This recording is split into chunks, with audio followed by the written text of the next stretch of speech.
Assalamu alaikum everyone. Today in our class we are going to discuss about syntax. The first thing we will have to know what syntax means and how it functions in the language. So আমরা আমাদের আজকের ক্লাসে এই syntax কি সেটা বোঝার চেষ্টা করব। Then এই syntaxটা কিভাবে ব্যবহার করা হয় এবং আসলে এটার কি প্রয়োজন আছে কিনা we will talk about this. So first thing first, syntax এর ডেফিনিশনটা আমরা জানার চেষ্টা করব যে সিনট্যাক্স বলতে আসলে কি বোঝায়, দেন এটা আসলে সেন্টেন্সে প্রয়োজনীয় কোনো বিষয় কিনা, and at the same time এটার সাথে আমরা দেখতে পাচ্ছি যে কমন এরর্স বা মিস্টেকস এর একটা কনসেপ্ট অ্যাড করা হয়েছে। So what is syntax? আমরা syntax বলতে বুঝবো সেন্টেন্সের স্ট্রাকচারকে। Whenever we have to form a sentence, we have to go with cohesion, coherence and meaningful একটা লেয়ার আমাদেরকে ক্রিয়েট করতে হয়। সো এই যে এই মিনিংটা যেন আমার কাছে স্পষ্ট হয়, তার জন্যই আমি যে অর্ডার ফলো করি, আমি যে ক্রম অনুযায়ী একটা শব্দের পর একটা শব্দ লিখি, এইটা কি বলা হয়ে থাকে sentence structure, and this is actually syntax. So এই যে সিনট্যাক্স, এটা কেন ইম্পর্টেন্ট, অ্যাডমিশনের জন্য কি আদৌ এই বেসিক কনসেপ্ট নিয়ে আলোচনার প্রয়োজন আছে? আই থিঙ্ক ভেরি মাচ যে এইটা অবশ্যই আমাদের প্রয়োজনীয় একটা কনসেপ্ট। ওয়াই? কারণ সিনট্যাক্স সম্পর্কে যদি আমাদের প্রপার আইডিয়া না থাকে, তাহলে আমি জানবো না যে সেন্টেন্সে কোনো ছোট্ট একটা মিস্টেক আমি করলাম কিনা।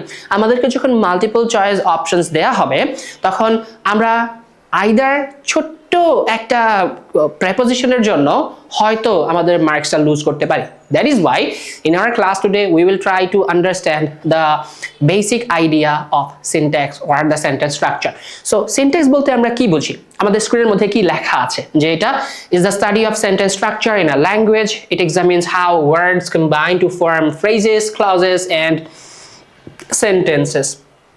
আমরা এটা বোঝার চেষ্টা করব যে ফ্রেজ, ক্লজ এন্ড সেন্টেন্স কিভাবে ফর্ম করা হয়, এবং এই যে ফরমেশনটা, এই ফরমেশনটার যে পুরো স্টাডি, সেটা কি হচ্ছে গিয়ে সিনট্যাক্স বলা হয়ে থাকে। সো সিনট্যাক্সকে যদি আমরা একটা আমব্রেলা টার্ম বলি, এই আমব্রেলা টার্মের আন্ডারেই হচ্ছে গিয়ে আমাদের ওয়ার্ড থেকে কিভাবে ফ্রেজ গঠন করা হয়, দেন এই ফ্রেজগুলো মিলে কিভাবে ক্লজ গঠন করে, এবং কয়েকটা ক্লজ মিলে, সেটা মাল্টিপল ক্লজেস হতে পারে, দুইটা হতে পারে, তিনটা হতে পারে, কিভাবে একটা কমপ্লিট সেন্টেন্স এইটা কম্বাইন করে।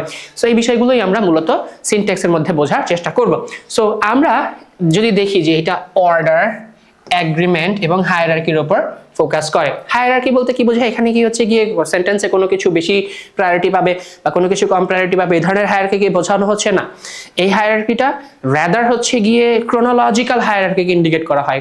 কোন ওয়ার্ডটা আগে বসবে, কোন ফ্রেজটা সেন্টেন্সের আগে বসে এবং কোনটা পরে বসে, সেটাকে অ্যাকচুয়ালি ইন্ডিকেট করা হয়ে থাকে। আর অর্ডার মানে হচ্ছে গিয়ে অ্যাকচুয়ালি হায়ারার্কির মতোই আরেকটা word, almost similar, but order দিয়ে হচ্ছে গিয়ে কোনটার পর কোনটা বসবে সেটাকে ইন্ডিকেট করা হয়ে থাকে। আমরা চাইলে সেন্টেন্সের মধ্যে সাবজেক্টকে আগে বসাতে পারি, চাইলে হচ্ছে অবজেক্টকে আগে বসিয়ে আমরা সেন্টেন্সকে বলতে পারি, বাট সেটা কি আদৌ ফ্রুটফুল হয় কিনা, প্র্যাকটিক্যালি কারেক্ট কিনা, সেই বিষয়গুলোই আমরা অফটেন টাইম মিস্টেক করে থাকি। ফর এক্সাম্পল, আমরা এখানে লিখেছি দ্য চাইল্ড ইজ প্লেয়িং। আমরা এই স্ট্রাকচারটাকে সঠিক বলি এবং আমরা প্র্যাকটিস করি, প্র্যাকটিক্যালি এটার অ্যাপ্লিকেশন আছে, but playing is the child এই ধরনের কথা আমরা বলি না। সো এটা তো একদম প্রিটি বেসিক একটা concept. Why are we discussing about this? এই বেসিক কনসেপ্টটাই অফটেন টাইম আমরা হয়তো মিস্টেকেনলি ভুলে যেতে পারি, আনকনশাসলি মিস্টেক করে ফেলতে পারি। That is why we are here today. Syntax এবং মরফোলজি, এই দুইটা বিষয়ের মধ্যে ডিফারেন্সটা কি?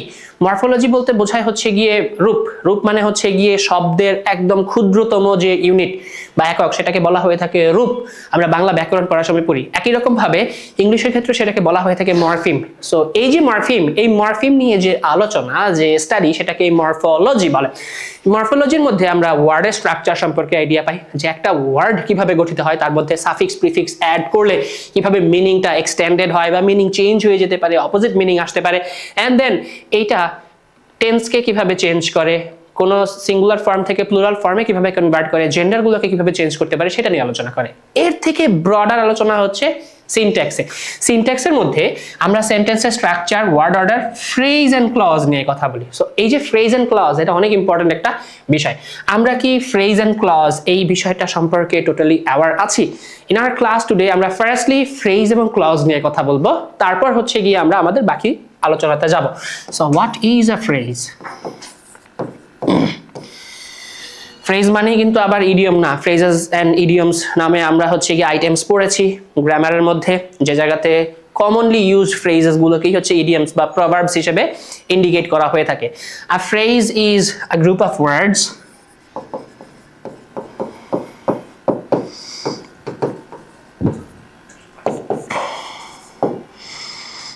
that has a single meaning.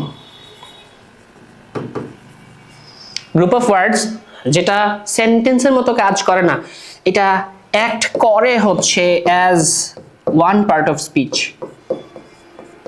acts a part of speech, acts as a part of speech.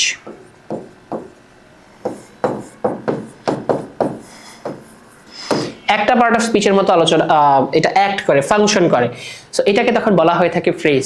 আমার যখন একটা শব্দ একটা অর্থকে প্রকাশ করে, সেটাই যদি আমি কয়েকটা শব্দ দিয়ে, 2টা 3টা 4টা 5টা শব্দ দিয়ে সেই একটা শব্দের মতো অর্থ প্রকাশ করতে পারি, একটা নির্দিষ্ট অর্থ, তখন সেটাকে ফ্রেজ বলা হয়ে থাকে। এটা মাথায় রাখতে হবে, ফ্রেজের মধ্যে সাবজেক্ট প্লাস ফাইনাইট ভার্বের যে কম্বিনেশন, এটা থাকে না। যদি থাকে তখন সেই অংশটুকুকে আমরা আর ফ্রেজ বলি না। যেমন আমরা সেন্টেন্সের যে মেইন স্ট্রাকচার দেখি অ্যাসার্টিভ সেন্টেন্সের ক্ষেত্রে সাবজেক্ট প্লাস ভার্ব, এবার এই যে ফাইনাইট ভার্ব, এই ফরমেশনটাই হচ্ছে ফ্রেজের মধ্যে থাকে না, কারণ তখন সেটা আর শুধুমাত্র একটা ফ্রেজ থাকে না, আইদার এই জায়গাতে সাবজেক্ট মিসিং হবে, অথবা ফাইনাইট ভার্ব মিসিং হবে, অথবা দুটোই মিসিং হবে। তখন গিয়ে আমরা এটাকে অ্যাকচুয়ালি বলি যে এটা একটা ফ্রেজ হয়েছে। অফটেন টাইম দেখা যায় শুধু ফাইনাইট ভার্ব দিয়ে যদি আমরা সেন্টেন্স স্টার্ট করি, সেক্ষেত্রে ইম্পারেটিভ সেন্টেন্স হয়ে যেতে পারে। দ্যাট ইজ ওয়াই ফ্রেজের মধ্যে ফাইনাইট ভার্বটাকেই অ্যাভয়েড করা হয়ে থাকে। ইন জেনারেল আমরা ফ্রেজের একটা এক্সাম্পল দেখি।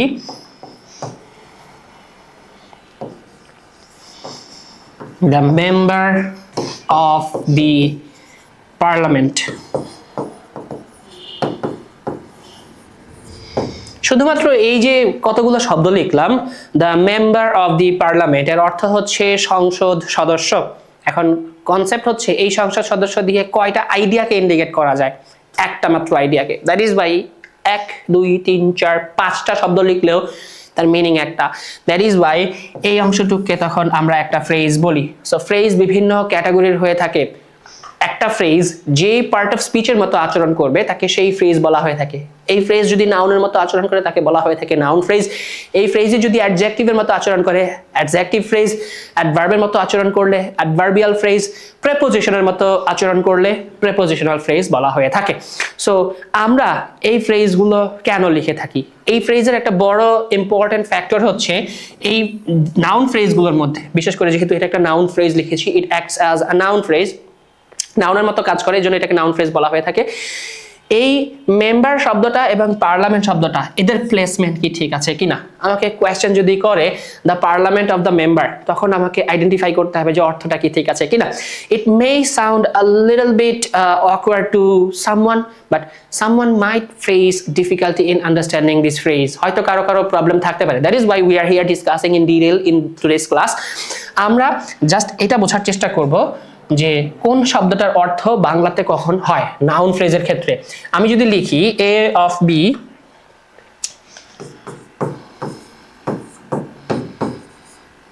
এক্সাম্পল হিসেবে লিখতে পারি name of our school, name of our university, right? So বাংলাতে এটার অর্থটা কেমন হয়? আমাদের স্কুলের নাম। সো আমরা তখন দেখতে পাচ্ছি এই যে বি, বাংলাতে বি এর অর্থটা আগে আসে, বি এর এ, এইরকম অর্থটা হয়। ইংলিশে আমরা লিখি এ অফ বি, দুইটা নাউনকে আমরা যুক্ত করি অফ দিয়ে, কোনো কিছুর পজিশন বোঝানোর জন্য, কোনো কিছু কারো আন্ডারে আছে, কারো অধিকারে আছে, সেটা বোঝানোর জন্য। বাট বাংলাতে এটার অর্থটা চেঞ্জ হয়ে যায়। সো আমি যখন বাংলাতে বলবো সংসদ এর সদস্য, যেটাকে এক কথায় সংসদ সদস্য বলা হচ্ছে, তখনই আমরা এই জায়গাতে সদস্য শব্দটা ইংলিশে আগে লিখি মেম্বার, তারপর লিখি হচ্ছে গিয়ে অফ, তারপর লিখি হচ্ছে গিয়ে দি পার্লামেন্ট।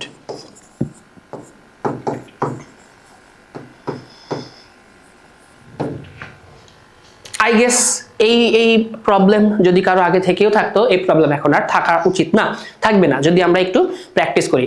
এরপরও যদি কারো কোনো প্রবলেম থাকে, you can definitely ask it in the comment section. Comment সেকশনে অবশ্যই এটা প্রশ্ন করতে পারো। আমরা আরো একটা এক্সাম্পল দেখার চেষ্টা করি, যে এই যে আমরা ডিস্টিংশন শিখলাম বাংলাতে এবং ইংলিশে, অপোজিশনাল স্ট্রাকচার। সো আমরা সিনট্যাক্সটাই, এটা কি বলি অ্যাকচুয়ালি সিনট্যাক্স, যে একটা ওয়ার্ড এর সাথে অন্য ওয়ার্ড কিভাবে রিলেশনশিপ ক্রিয়েট করে সেন্টেন্সের কমপ্লিট মিনিং নিয়ে আসবে। আমরা ইংলিশে যেভাবে যে স্ট্রাকচার ফলো করি, বাংলাতে সবসময় একই রকম স্ট্রাকচার হয়তো ফলো করা হয় না, বাট কিছু কিছু জায়গাতে আমরা হয়তো মিল পাবো, যে জায়গাতে বেঙ্গলি রুল এর সাথে লজিকের সাথে ইংলিশ লজিক মিলে যাবে, এবং সেই লজিক অনুযায়ী দেখবো যে আমরা সেন্টেন্স স্ট্রাকচারও মিল পাচ্ছি। আমরা যদি লিখি আমার নাম, সো আমার নাম এই শব্দটার ক্ষেত্রে আমি আলাদা করে দুইটা নাউন ইউজ করি না, দ্যাট ইজ ওয়াই এই জায়গাতে অফ এই প্রেপোজিশন ব্যবহার করার প্রয়োজন হয় না। এই ক্ষেত্রে আমি ডিরেক্টলি একটা পজেসিভ অ্যাডজেক্টিভ ইউজ করি, মাই নেম। কিন্তু আমি যদি এই জায়গাতে এভাবে অফ ব্যবহার করতে চাইতাম, তাহলে এভাবে লিখতে হইতো, নেম অফ মি, আমার নাম, নেম অফ আই, এই ধরনের ফ্রেজ লিখতে হতো আমাকে। তখন মি অথবা আই দিয়ে আমি হচ্ছে গিয়ে তখন সেন্টেন্স লিখতাম, name of me, name of I, আমার নাম। বাট সচরাচর আমরা এটা প্র্যাকটিক্যালি ইউজ করি না সেন্টেন্সে এইভাবে। আমরা কখনো নিজের নাম বোঝানোর ক্ষেত্রে নেম অফ মাই সেলফ এই ধরনের ওয়ার্ড ইউজ করি না। সো এইটা তখন সিনট্যাক্স এরর বলা হয় এটাকে, এটা একটা ভুল। বাক্য গঠনের ক্ষেত্রে আমরা এই ধরনের ফ্রেজিং ইউজ করি না, দ্যাট ইজ ওয়াই আমরা এইটাকে বাদ দিয়ে তখন এই ধরনের ফ্রেজিং ইউজ করি। আই গেস আমরা বুঝতে পেরেছি। আমরা বেসিক সেন্টেন্সের যে স্ট্রাকচার, যেটা একটু আগেই বললাম, এসভিও, সাবজেক্ট ভার্ব অবজেক্ট, এই স্ট্রাকচার বা এই ফর্মই বেশিরভাগ ক্ষেত্রে দেখতে পাই। এন্ড এটা হচ্ছে কি আমাদের অ্যাসার্টিভ সেন্টেন্সে ব্যবহার করি আমরা, অ্যাসার্টিভ সেন্টেন্স। অ্যাসার্টিভ সেন্টেন্সের মধ্যেও অ্যাক্টিভ ভয়েসে আমরা এটা জানি খুব ভালো করি। এখন এই জিনিস কেন লাগতেছে আমাদের, কারণ ঠিক এর পরের যে ক্লাসটা আমরা অ্যাটেন্ড করব, ওই ক্লাসের মধ্যে আমরা সিনট্যাক্সের এরর বা সেন্টেন্স কারেকশন এই টপিকটা নিয়ে কথা বলবো। সো সেন্টেন্স কারেকশন বোঝার আগে আমাকে সেন্টেন্সের টাইপগুলো, ক্যাটাগরিগুলো ভালো করে বুঝে নিতে হচ্ছে। যদি একবার আমরা category and type and actual সিনট্যাক্সটা ভালো করে বুঝে যাই, তখন আমাদের এররগুলো ফাইন্ড আউট করা ইজি হবে। দ্যাট ইজ ওয়াই আমরা আজকের এই বেসিক ক্লাসটা করছি। সো আমি এক্সাম্পলের মধ্যে কি লিখেছি, শি রিডস এ বুক। এটার রিজন কি, আমরা যখন সাবজেক্ট ভার্ব এগ্রিমেন্ট করি তখন খুব ভালো করে জানি থার্ড পারসন সিঙ্গুলার নাম্বার সাবজেক্টের সাথে প্রেজেন্ট ইনডেফিনিট টেন্সে এস যুক্ত করতে হয় বা ইয়েস যুক্ত করতে হয়, that we know very well. The teacher আমরা পাস্ট টেন্সে লিখলে এক্সপ্লেইনড লিখি, এক্সপ্লেইনড দ্য লেসন। বাট এখানে ভ্যারিয়েশন দেখানো হচ্ছে যে এই যে সাবজেক্ট ভার্ব অবজেক্ট SVO, এই প্যাটার্নের বাইরে গিয়েও হচ্ছে আমার ইংলিশ সেন্টেন্সের প্যাটার্ন হয়ে থাকে। আমার অর্ডার চেঞ্জ হয় কখন, whenever I am asking a question. So আমাকে তখন কি করতে হচ্ছে, the auxiliary verb precedes the subject, auxiliary ভার্বটা সাবজেক্টের আগে চলে আসে। এই যে তখন আমি কি করলাম, এই auxiliary থাকার কারণে মেইন ভার্বকে তার বেস ফর্মে নিয়ে আসি। এই বিষয়গুলো সম্পর্কে আমরা জানি। আমরা যে বিষয়গুলো মিস করি অফটেন টাইম, সেটা হচ্ছে এইটা ছাড়াও আমরা মাঝে মাঝে নিদার নর বা হচ্ছে গিয়ে নট অনলি বাট অলসো এই ধরনের ফ্রেজিংগুলোর ক্ষেত্রেও এই ইনভার্স ফরমেশনটা ইউজ করি। আমরা এভাবে লিখে থাকি often time, neither did he open the box. আচ্ছা, এখানে আমার কমার প্রয়োজন নাই।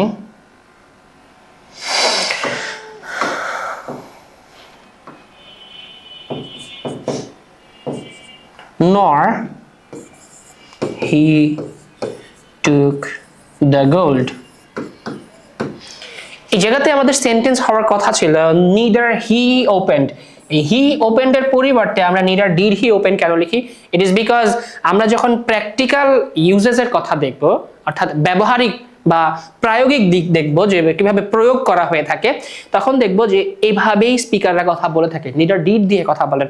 দ্যাট ইজ ওয়াই আমরা যখন নিদার নট দিয়ে দুইটা ক্লজকে যুক্ত করছি তখন আমার এই ফরমেশনটা ইউজ করার দরকার হয়ে থাকে। The next one, আমরা কনস্টিটিউয়েন্টস এন্ড ফ্রেজ হচ্ছে গিয়ে বোঝার চেষ্টা করি যে সেন্টেন্স বোঝার জন্য আমার কি কি কনস্টিটিউয়েন্ট দরকার আছে। কনস্টিটিউয়েন্টের ডেফিনিশন আমরা এর আগেও পড়েছিলাম, কম্পোনেন্টস ওর কনস্টিটিউয়েন্টস, যেটা দিয়ে সেন্টেন্স অ্যাকচুয়ালি ফর্ম করা হয়ে থাকে।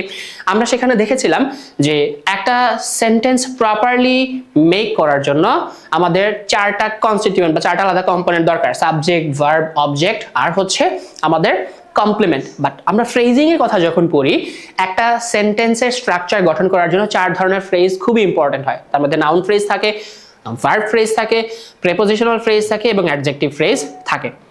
আমরা এক্সাম্পল হিসেবে এটাকে আইডেন্টিফাই করতে পারি। The very intelligent student passed the exam. Noun phrase কোনটাকে বলি আর ভার্ব ফ্রেজ কোনটাকে বলি? নাউন ফ্রেজের মধ্যে কি কি থাকতে পারে, ভার্ব ফ্রেজের মধ্যে কি কি থাকতে পারে? আমরা আইডেন্টিফাই করি এই সেন্টেন্সের সাবজেক্ট কোনটা। আমরা জানি যে subject in most of its cases noun phrase হয়ে থাকে, কারণ সাবজেক্ট আমরা চাইলে একটা নাউন দিয়ে অল্টার করে দিতে পারি। এখানে লেখা আছে the very intelligent student pass the exam. আমরা এই জায়গাতে চাইলে এটাকে প্লুরালও করতে পারতাম, এনিওয়েজ আমরা এটাকে সিঙ্গুলার রেখেছি। সো এই ভেরি ইন্টেলিজেন্ট স্টুডেন্টের তো একজন ব্যক্তিকে যেহেতু ইন্ডিকেট করা হচ্ছে, দে মাইট হ্যাভ আ নেম, তাদের একটা নাম আছে। আমরা এই জায়গাতে যদি লিখি রাকিব পাসড দ্য এক্সাম, একটা নাউনকে ইন্ডিকেট করছে, সেই নাউনেরই অল্টারনেটিভ হিসেবে আমি 1 2 3 4টা ওয়ার্ড লিখেছি, একই ব্যক্তিকে ইন্ডিকেট করছে, একটাই মিনিং। দ্যাট ইজ ওয়াই আমরা এটাকে তখন নাউন ফ্রেজ হিসেবে আইডেন্টিফাই করি। This works as a noun phrase. So noun phrase সাবজেক্টে অথবা অবজেক্ট হিসেবে কাজ করে থাকে। নাউন ফ্রেজ সাবজেক্ট হিসেবে বা অবজেক্ট হিসেবে কাজ করে থাকে। What is a verb phrase? Verb ফ্রেজের মধ্যে ভার্ব এবং তারপর যে অবজেক্ট থাকে, ভার্বের কমপ্লিমেন্ট বলা হয়ে থাকে অফটেন টাইম অবজেক্টকে, যে ভার্বেরই হচ্ছে কি একটা কমপ্লিমেন্ট, ভার্বকে পরিপূর্ণ করে। ট্রানজিটিভ ভার্বের ক্ষেত্রে তো অবশ্যই অবজেক্ট দরকার আছে, অবজেক্ট ছাড়া ট্রানজিটিভ ভার্ব তার সম্পূর্ণ মিনিংটা ফুলফিল করতে পারে না, কমপ্লিটলি এক্সপ্রেস করতে পারে না। দ্যাট ইজ ওয়াই আমরা এই পরের অংশটুকুকে একটা ভার্ব ফ্রেজ হিসেবে কনসিডার করি। ভিপি, এই ভিপি মানে কিন্তু আবার ভাইস প্রেসিডেন্ট না, ভার্ব ফ্রেজ হিসেবে আমরা এটাকে আইডেন্টিফাই করে থাকি। আচ্ছা, টাইপস অফ সেন্টেন্সেস। আমরা কি কি ধরনের সেন্টেন্স সম্পর্কে জানি? এখানে যদিও ডিক্লারেটিভ লেখা আছে, ডিক্লেয়ার মানে হচ্ছে গিয়ে কোনো কিছু স্টেট করা, তো সেটাকেই আমরা হচ্ছে গিয়ে সবসময় পড়ে এসেছি অ্যাসার্টিভ সেন্টেন্স। তো এর ছাড়াও হচ্ছে গিয়ে আরো এক ধরনের সেন্টেন্স সম্পর্কে আমরা পড়ে থাকি, দ্যাট ইজ অপটেটিভ। এটা নিয়ে কারো কোনো কোয়েরি যদি থাকে ইউ ক্যান আস্ক, বাট আমরা জাস্ট একদম বেসিক যদি আলোচনা করি, যে কোনো স্টেটমেন্ট ইন জেনারেল যদি আমরা এক্সপ্রেস করতে চাই, সেই ক্ষেত্রে আমরা ডিক্লারেটিভ বা অ্যাসার্টিভ সেন্টেন্স ইউজ করে থাকি। অ্যাসার্টিভ সেন্টেন্সের জন্য স্ট্রাকচারই হচ্ছে সাবজেক্ট, ভার্ব, অবজেক্ট। এবার ইন্টারোগেটিভের ক্ষেত্রে আমরা often time WH word use করি, আবার WH ওয়ার্ড ছাড়াও একটা অক্সিলারি ভার্ব দিয়ে তারপর হচ্ছে কি আবার সেই সেম ফরম্যাট ইউজ করি। সো আমরা এটার ফরমেশনের মধ্যে লিখি WH থাকতেও পারে, নাও থাকতে পারে, বাট অক্সিলারি ভার্ব থাকে, এটা কন্ডিশনাল, প্লাস হচ্ছে গিয়ে আবার একই রকম সাবজেক্ট ভার্ব অবজেক্ট, এখানে হচ্ছে গিয়ে ফুল স্টপ বসে, এখানে কোয়েশ্চেন মার্ক বসে। সো সাবজেক্ট ভার্ব অবজেক্ট একই রকম কিভাবে থাকে? আমরা এই যে শি ইজ হ্যাপি, এই জায়গাতে তো ভি সামনে নিয়ে আসলাম, আমার ভার্বকে সামনে নিয়ে আসছি, এই যে স্ট্রাকচার এটা সামনে চলে আসছে, আমার মাঝখানে তো ভার্ব নাই। শুধুমাত্র বি ভার্বের ক্ষেত্রে এই স্ট্রাকচারটা এরকম হয়, অন্যান্য যে কোনো সেন্টেন্সের ক্ষেত্রে স্ট্রাকচার চেঞ্জ হয়ে যায়। ফর এক্সাম্পল, আমরা যদি সেন্টেন্স এভাবে লিখতাম অ্যাসার্টিভ বা ডিক্লারেটিভ সেন্টেন্সের ক্ষেত্রে, আই নো হিম, এই ক্ষেত্রে আমাকে এই সেন্টেন্সটা লিখতে হতো ডু আই নো হিম। ট্রান্সফরমেশনের ক্ষেত্রে তো আমরা আবার নট যুক্ত করে দিই, ডোন্ট আই নো হিম, আমি কি তাকে চিনি না, and the answer is affirmative, yes I do know him. So আমরা এরপর যখন ইম্পারেটিভ সেন্টেন্স লিখি, কোনো ধরনের কমান্ড, কোনো ধরনের রিকোয়েস্ট, অ্যাডভাইস, পারমিশন সবকিছুকে ইন্ডিকেট করে, ফরবিডিং কে, তখন আমরা সচরাচর ভার্ব দিয়ে শুরু করি। এটা অ্যাডভার্ব দিয়ে শুরু হতে পারে, আমরা চাইলে এর আগে প্লিজও লিখতে পারি, প্লিজ ক্লোজ দ্য ডোর। আমরা লিখতে পারি কেয়ারফুলি ক্লোজ দ্য ডোর। আবার চাইলে অ্যাডভার্ব লাস্টেও লিখতে পারি close the door carefully, close the door now. আমরা অ্যাডভার্ব দিয়ে শুরু করতে পারি, আবার ইন ম্যাক্সিমাম কেসেস ভার্ব দিয়েই হচ্ছে ইম্পারেটিভ সেন্টেন্সটা শুরু হয়। Now you might ask a question, verb দিয়ে যদি শুরু হয় সাবজেক্ট ছাড়া তো সেন্টেন্স হতে পারে না, কারণ অ্যাকচুয়াল ফর্মেটই হচ্ছে সাবজেক্ট ভার্ব অবজেক্ট। প্রত্যেকটা সেন্টেন্সের একটা না একটা সাবজেক্ট থাকেই। তাহলে এই সেন্টেন্সের সাবজেক্ট কে? এই সেন্টেন্সের সাবজেক্টটা হচ্ছে ডিসগাইজড বা হিডেন।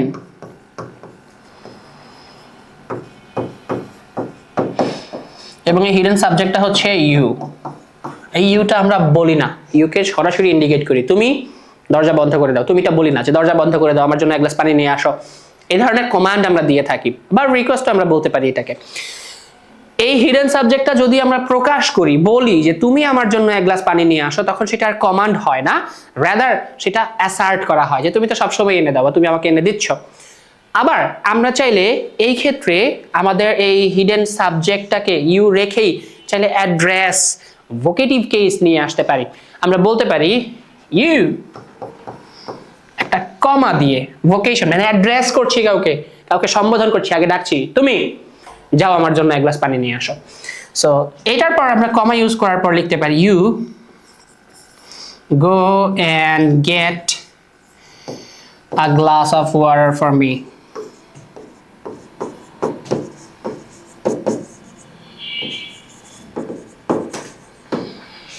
আই গেস আমরা এইটুকু বুঝতে পেরেছি। এই জায়গাতে ইউটা সরাসরি সাবজেক্ট হিসেবে কাজ করে না, যদিও এই সেন্টেন্সের জন্য সাবজেক্ট ইউ, বাট এইখানে এই ইউটা সাবজেক্ট না, রাদার এটা দিয়ে অ্যাড্রেস করা বোঝানো হচ্ছে, রাইট? আমি ইউ এর পরিবর্তে চাইলে কোনো একজন পার্সনের নাম লিখতে পারতাম। আমি চাইলে লিখতে পারতাম সাকিব।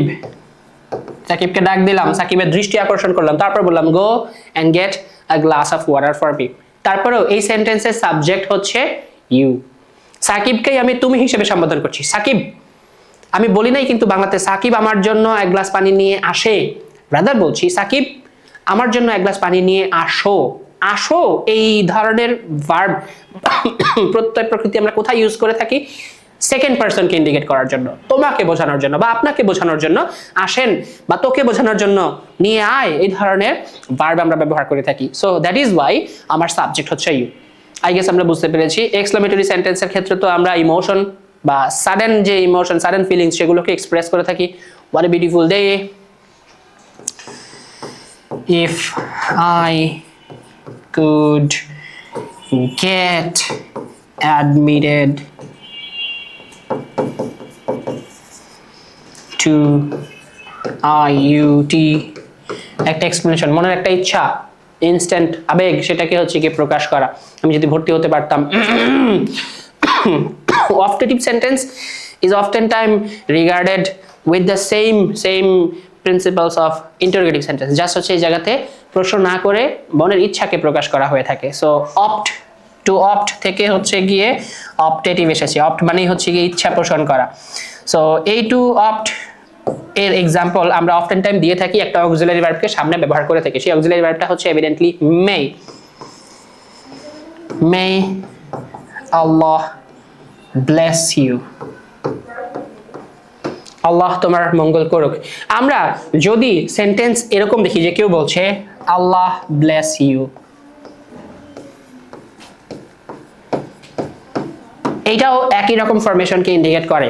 এই ক্ষেত্রেও সেন্টেন্সের অর্থ হচ্ছে আল্লাহ তোমার মঙ্গল করুক, আল্লাহ তোমাকে আশীর্বাদ দেখ। আমি মে শব্দটা না ইউজ করলেও এটা হিডেন অবস্থায় আছে, যে এটা ডিসগাইজড অবস্থায় থাকবে, লুকায়িত অবস্থায় থাকবে। আমরা হয়তো ইনফর্মালি বলে থাকি আল্লাহ ব্লেস ইউ, বাট ফর্মাল ল্যাঙ্গুয়েজটা হয়ে যায় তখন আল্লাহ ব্লেস ইউ। আমরা যদি সেন্টেন্স এরকম লিখি, লং লিভ ইয়োর কিং, তোমাদের রাজা দীর্ঘজীবী হোক। এটা একটা ইচ্ছা, এটা আমি কাউকে কমান্ড করছি না, কাউকে রিকোয়েস্ট করছি না যে এটা ইম্পারেটিভ সেন্টেন্স হয়ে যাবে। যদি ইম্পারেটিভ সেন্টেন্সের মতোই শোনাচ্ছে যে তোমাদের রাজা দীর্ঘজীবী হোক, কারণ এটা আদেশের মতো হতে পারে যে আমি আদেশ করলাম তোমাদের রাজাকে দীর্ঘজীবী হতে হবে, না, ইটস নট লাইক দ্যাট। এটা একটা ইচ্ছা। সো এই সেন্টেন্সটার ফর্মাল অ্যাপ্রোচ হচ্ছে তখন এরকম, মে ইয়োর কিং, আমি অক্সিলারি ভার্ব লিখবো, মোডাল মে, তারপর হচ্ছে গিয়ে সাবজেক্ট তারপর হচ্ছে গিয়ে আমার ভার্ব, ভার্বের পর হচ্ছে গিয়ে আমি অ্যাডভার্ব লিখতে পারি, লিভ লং। আই গেস এটা আমরা বুঝেছি।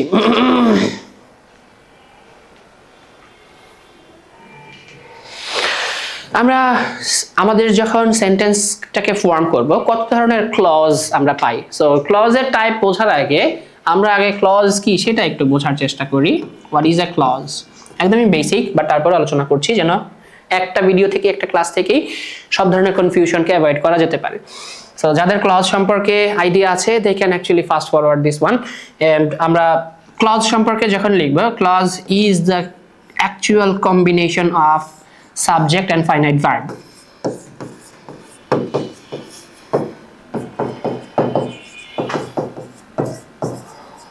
Finite verb মানে কি? Finite verb মানে হচ্ছে গিয়ে সমাপিকা ক্রিয়া, the action when it is completed, এটাকে তখন finite verb বলা হয়। যে অ্যাকশনটা কমপ্লিট, সম্পূর্ণ মনের ভাব প্রকাশ করতে পারে, সেটাকে হচ্ছে গিয়ে ফাইনাইট ভার্ব বলে। সো সাবজেক্ট এবং ফাইনাইট ভার্বের কম্বিনেশন যতটুকু অংশের মধ্যে থাকবে, এবার তার সাথে অবজেক্ট থাকতে পারে, তার সাথে কমপ্লিমেন্ট থাকতে পারে, ততটুকু অংশকে একটা ক্লজ বলা হয়ে থাকে। ক্লজ হচ্ছে সেন্টেন্সের একটা পার্ট। একটা সেন্টেন্সের মধ্যে একটা ক্লজ থাকতে পারে, একটা সেন্টেন্সের মধ্যে দুইটা ক্লজ থাকতে পারে, তিনটা থাকতে পারে, বেশি থাকতে পারে। আমরা এক্সাম্পল দেখি যে এই যে ক্লজ, একটা সেন্টেন্সে একটা ক্লজ কিভাবে থাকতে পারে, ওয়ান ক্লজ। এগুলো কিন্তু আমরা পড়ে আসছি এর আগেও, জানি সবাই সবকিছু, বাট তারপরেও এই যে ক্লজ আমরা লিখতে পারি, মাই নেম ইজ অ্যালেক্স, আমার নাম হচ্ছে অ্যালেক্স। একটা সাবজেক্ট লিখেছি, একটা ফাইনাইট ভার্ব লিখেছি, আর বাকিটা হচ্ছে গিয়ে কমপ্লিমেন্ট। সো আমার সাবজেক্ট আর ফাইনাইট ভার্ব থাকার অর্থই হচ্ছে এইটা একটা ক্লজ। যে সেন্টেন্সে একটা মাত্র ক্লজ থাকে তাকে বলা হয় একটা সিম্পল সেন্টেন্স। সিম্পল সেন্টেন্সগুলোর মধ্যে একটাই মাত্র ক্লজ থাকে, তার মধ্যে ফ্রেজ থাকতে পারে। আমি সেন্টেন্সের আগে একটা ফ্রেজ ইউজ করতে পারি বা সেন্টেন্সের পরেও একটা ফ্রেজ ইউজ করতে পারি, বাট আমার যে ক্লজ সেটা একটাই থাকবে। সো এই ক্লজ যখন ডাবল হয়ে যায়, একটার বেশি দুইটা হয়, তখন দুই ধরনের সেন্টেন্স টাইপ আমরা পেতে পারি। একটা হচ্ছে কমপ্লেক্স সেন্টেন্স, আর একটা হচ্ছে কম্পাউন্ড সেন্টেন্স। আরও এক ধরনের সেন্টেন্স পাওয়া যায় যদি আমরা কমপ্লেক্স এবং কম্পাউন্ডকে আবার কম্বাইন করে ফেলি, তখন সেটাকে বলে কমপ্লেক্স কম্পাউন্ড সেন্টেন্স। সো এই একটা ক্লজকেই যখন বাড়িয়ে দিচ্ছি, আরো ক্লজ অ্যাড করে দিচ্ছি, তখনই সেগুলো কমপ্লেক্স কম্পাউন্ড এবং কমপ্লেক্স কম্পাউন্ডে কনভার্ট হতে পারে। সো আমি এই জায়গাতে আমার এই যে ফুল স্টপ পাংচুয়েশন সেটাকে হচ্ছে গিয়ে বাদ দিতে পারি, একটা কানেক্টর বা একটা কনজাংশন অ্যাড করতে পারি। দুই ধরনের কনজাংশন হতে পারে, একটা হচ্ছে কোঅর্ডিনেটিং কনজাংশন আর একটা হচ্ছে সাবঅর্ডিনেটিং কনজাংশন। কোঅর্ডিনেটিং কনজাংশনের অর্থ হচ্ছে দুইটা ক্লজ একই রকম ভ্যালু ক্যারি করবে, দুটোর মিনিং অলমোস্ট কাছাকাছি হবে, বিপরীত হতে পারে, বাট দুইটার যে ইম্পর্টেন্স দুইটাই সমান, কেউ কারো আন্ডারে থাকছে না, কেউ মিনিংকে কমপ্লিটলি এক্সপ্রেস করার জন্য অন্য কারোর উপর ডিপেন্ডেন্ট হয় না। সো এই ডিপেন্ডেন্সির উপর বেস করে ক্লজকে আবার দুই ভাগে ভাগ করা যায়, একটা হচ্ছে ইন্ডিপেন্ডেন্ট ক্লজ আর একটা হচ্ছে ডিপেন্ডেন্ট ক্লজ। সো আমরা এগুলোকে চাইলে প্রিন্সিপাল ক্লজ এবং সাবঅর্ডিনেট ক্লজও বলতে পারি। সো এই যে সাবঅর্ডিনেশন, কারো অধীনস্থ থাকা, মিনিংটাকে কমপ্লিটলি এক্সপ্রেস করার জন্য অন্য একটা ক্লজের উপর ডিপেন্ড করা, ওই ক্লজটা বললে তখন আমার মিনিংটা সম্পূর্ণরূপে প্রকাশ পায়। এইগুলোকে তখন হচ্ছে কি আমরা ডিপেন্ডেন্ট এবং ইন্ডিপেন্ডেন্ট দুইটা টাইপে কনভার্ট করতে পারি। সো এই দুইটা ক্লজই আমরা কমপ্লেক্স সেন্টেন্সে পাই। এটাকে যদি আমরা এ বি সি বলি, তাহলে এ প্লাস বি মিলে হচ্ছে গিয়ে সি হয়। একটা ডিপেন্ডেন্ট ক্লজ থাকে, একটা ইন্ডিপেন্ডেন্ট ক্লজ থাকে, তখন গিয়ে আমাদের এই ক্লজ দুটো একটা কমপ্লেক্স সেন্টেন্স বা জটিল বাক্য তৈরি করে। আমরা এটাকে যদি কম্পাউন্ড সেন্টেন্স আগে বানাই, তখন এটা কি হচ্ছে, and I am a student।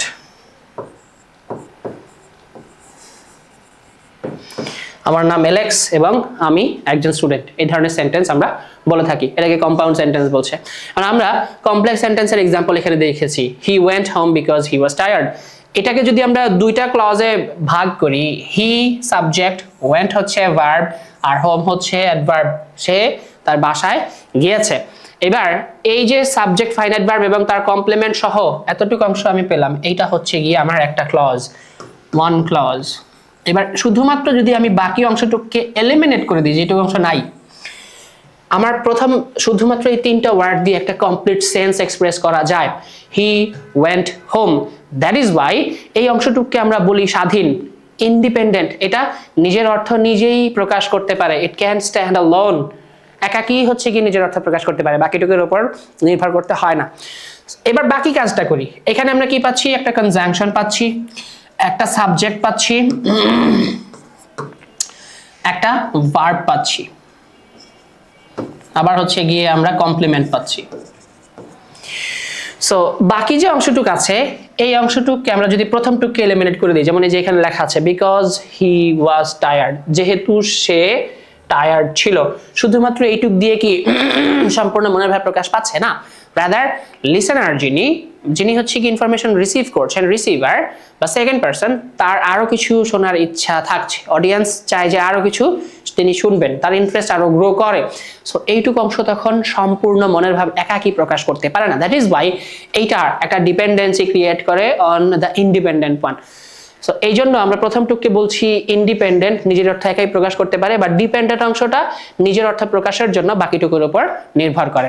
এবার আমি সেন্টেন্সে তাদের প্লেসমেন্টটা কোথায় রাখবো, অর্থাৎ ডিপেন্ডেন্ট ক্লজ আগে বসবে নাকি ইন্ডিপেন্ডেন্ট, যে কোনো জায়গাতে আমরা লিখতে পারি।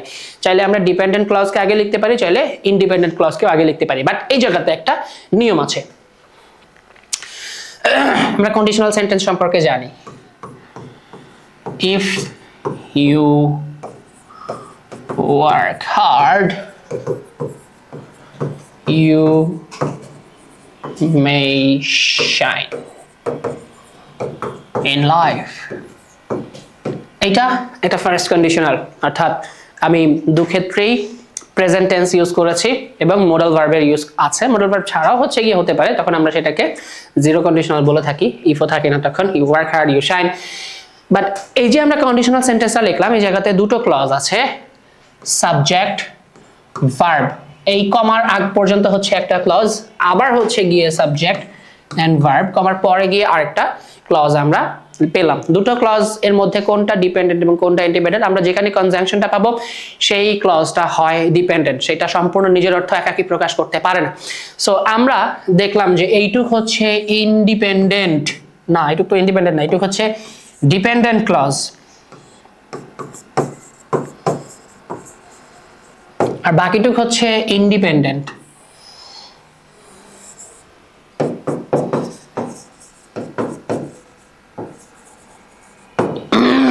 সো আমি এই ডিপেন্ডেন্ট ক্লজকে যখন পরে লিখে দিচ্ছি along with the conjunction, তখন আর মাঝখানের কমা ইউজ করার প্রয়োজন হয় না, কারণ তখন কনজাংশনটাই কানেক্টর হিসেবে ব্যবহার করা হয়। কনজাংশনটাই তখন দুটো ক্লজকে একসাথে যুক্ত করে দিচ্ছে। সো তখন আমরা সেন্টেন্সটা লিখি এভাবে, you may shine in life if you work hard. I guess আমরা বুঝতে পারছি। এই জায়গাতে আরেকটা বিষয় মনে রাখতে হবে যে আমরা যখন এইরকম সেন্টেন্সগুলো লিখি তখন আমাদের কোহেসিভ ডিভাইস ইউজ করার প্রয়োজন হয়। What is a cohesive device? কোহেশনটা কি? কোহেশন যার মাধ্যমে নিয়ে আসা হয় সেটাকেই হচ্ছে কি কোহেসিভ ডিভাইস বলে। কোহেশনের অর্থ হচ্ছে যখন আমি লজিক্যাল একটা কানেকশন তৈরি করার মাধ্যমে একটা হোল মিনিং নিয়ে আসি ফ্রম দ্য হোল সেন্টেন্স, তখন সেটাকে বলা হয়ে থাকে কোহেশন। আমরা বলি যে ক্লজগুলোর মধ্যে, ফ্রেজগুলোর মধ্যে একটা কোহেশন আছে, কোহেরেন্স আছে। আমি যদি সেন্টেন্সটা এরকম লিখতাম, you may shine in life if you don't work.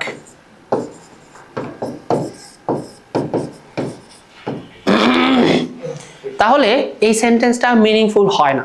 সেন্টেন্সটার অর্থ কি দাঁড়ায়? তুমি জীবনে উন্নতি করতে পারবে, তোমার লাইফে শাইন করতে পারবে যদি তুমি কাজ না করো। হ্যাঁ, আনটিল অর আনলেস ইউ অন্য যে কোনো কাজ করো, মানুষকে অত্যাচার করা বা মানুষকে হচ্ছে গিয়ে তার টাকা চুরি বা ছিনতাই বা চাঁদাবাজি করে নিয়ে যাওয়া, ওইটার ক্ষেত্রে হচ্ছে কোনো কাজ করার প্রয়োজন হয় না।